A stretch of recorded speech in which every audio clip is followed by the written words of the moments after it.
I explained that it would mean I wouldn't be his dad and he couldn't come visit me or my family anymore. He looked me dead in the eyes, like he was asking the time, and said, "Yeah, so?" I was shattered. I asked again, if he really understood what he was saying, and he said yes, he wanted to be X's boyfriend's son. I signed the papers that day. From that day until 2 days ago he never spoke or contacted me, or any of my family. It literally almost unalived me.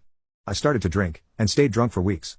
Finally, one day, I drank until I passed out and aspirated my own vomit. I would be dead now except the mailman dropped a package addressed to me to my neighbor's house and she saw me convulsing through my window, and called 911. I spent 2 weeks in the hospital with aspiration pneumonia. After that I moved back to my hometown, got a new job, hit the gym, and spent 4 years in intense psychotherapy. I was finally able to let it all go, and move on with my life. About 6 years after my move I met my now wife, and she had an 11-year-old son. I was standoffish with him at first, but that kid was, and is, so amazing that I couldn't help but fall in love with him. The day he turned 18 he asked me to adopt him. His father left when he was 5, never to be seen or heard of again. It was the proudest day of my life. He and his mother turned my life around and gave me a reason for living. Now not only do I have my wonderful adopted son 19 who is currently serving in the Marines, but I also have a son, 4 years, and daughter, 18 meters.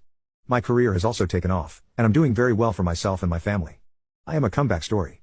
I went from a man no one could love, to a successful father of 3 with a beautiful wife and family. I survived. About 3 weeks ago I get a call at my office. It was my ex-sister-in-law. She informed me that my ex had passed. I simply said, "Okay," and hung up. It's been 14 years since I've had any contact with any of those people, and I have no desire to know anything about them now. On the 4th my family and I were getting ready to go to a picnic when there was a knock on the door. I recognized him through the front glass.